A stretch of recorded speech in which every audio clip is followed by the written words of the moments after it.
The second half of the WNBA season kicks off tonight. But before we get off into that, man, we got some breaking news out of France surrounding around Gabby Williams and the reason why Gabby Williams will no longer want to play for the Chicago Sky. But before we get off into today's podcast, tell a friend to tell a friend.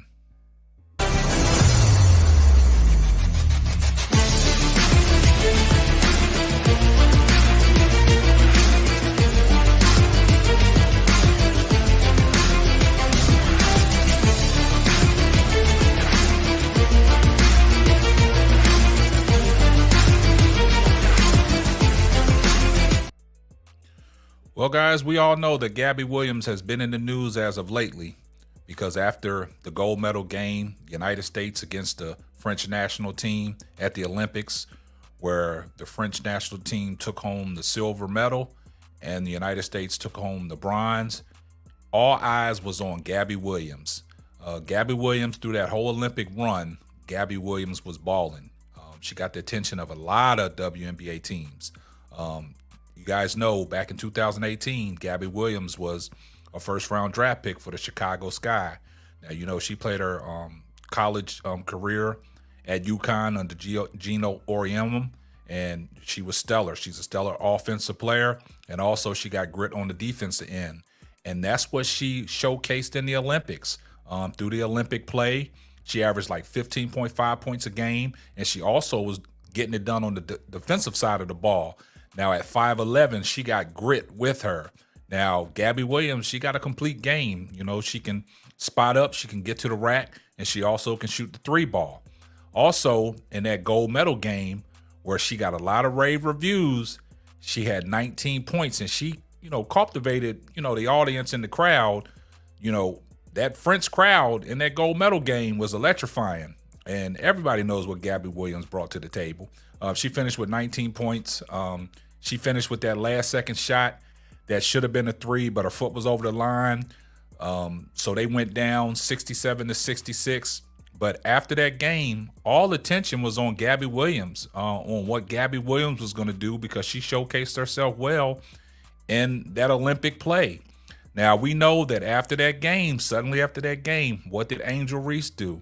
Angel Reese went to Twitter, X, and tried to recruit the ex-Chicago player back to Chicago.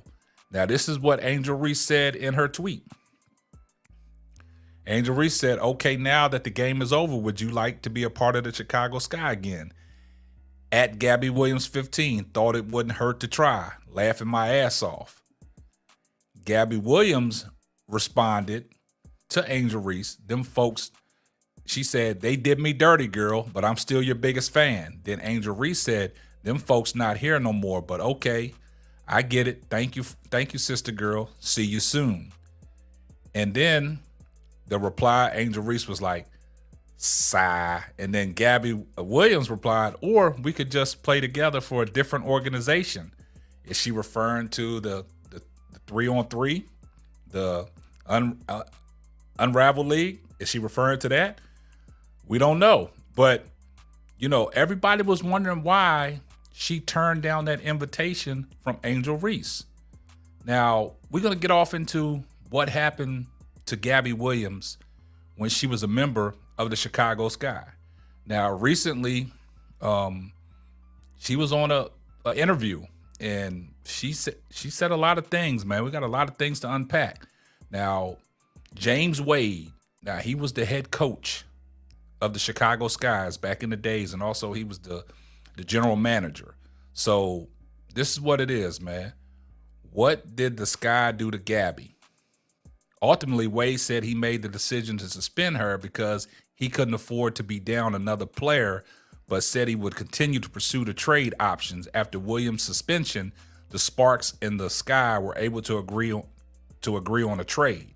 But before that, at that time, James said, "I was told that she would never play for Chicago again," shortly after Gabby was traded to the Los Angeles Sparks for rookie Stephanie Watts and the rights to Leona Fibich. That was from the Chicago Sun-Time, right? So basically, James Wade in that 2021 season, he suspended Gabby Williams for that entire season.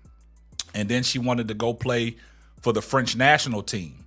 So basically, Gabby Williams sat down and she spoke her side of, what happened.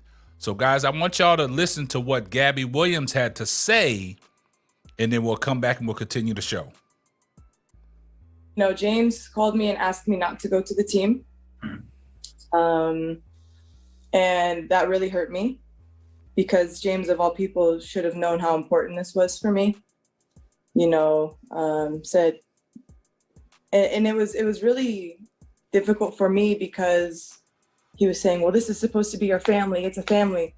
Well, it's only a family when it's convenient for you. Like, when is it a family when it helps me too? I didn't want to ask for the trade, but he asked to suspend me right away. But at the time, I had a chance to say no.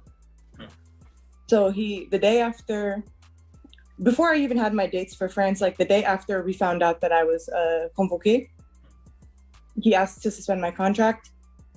And I said, no, I can't do that. You have to understand this being, if it was any other year, I could have agreed. But being my last year on my rookie contract, I couldn't do it from from a career standpoint. And I kept hearing, this is a business. It's a business for me too. Yeah.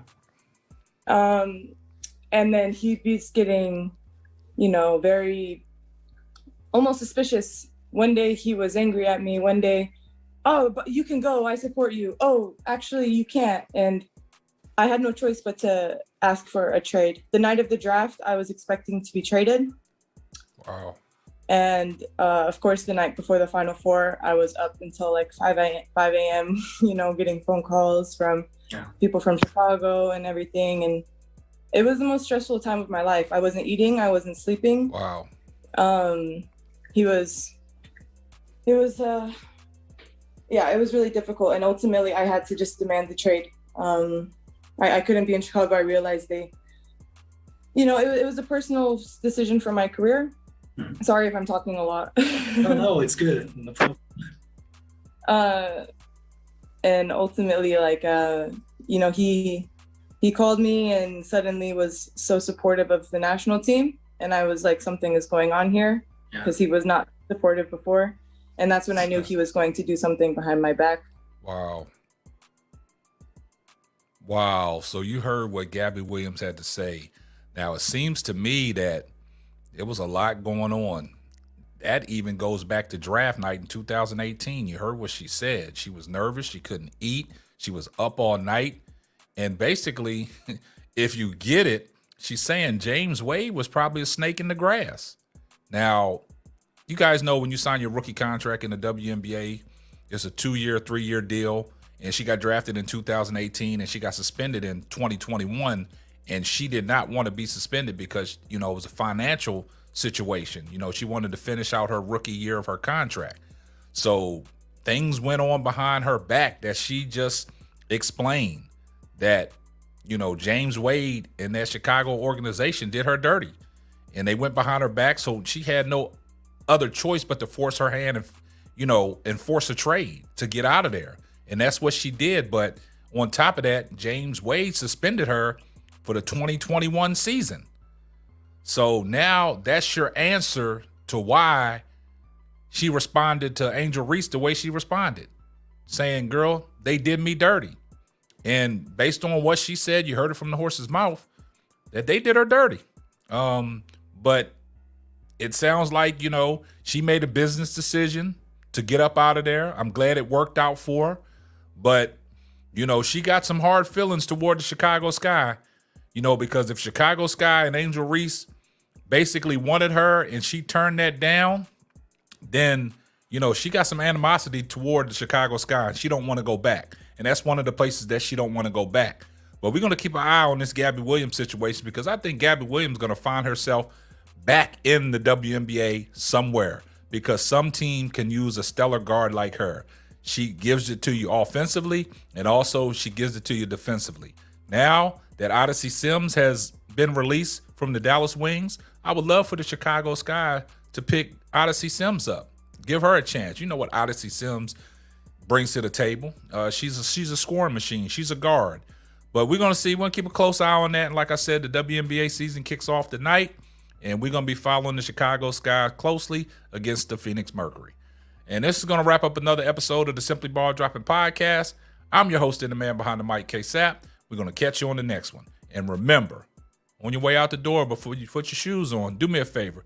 Give this video a thumbs up. Also, remember, post your comments. You know, the comment section be popping. I see everybody in the comment section. Hashtag salute. And we're going to catch you on the next one. Deuces. Thanks for listening to the Simply Ball Dropping Podcast. Be sure to subscribe, like, and share on all major platforms. That's all, folks.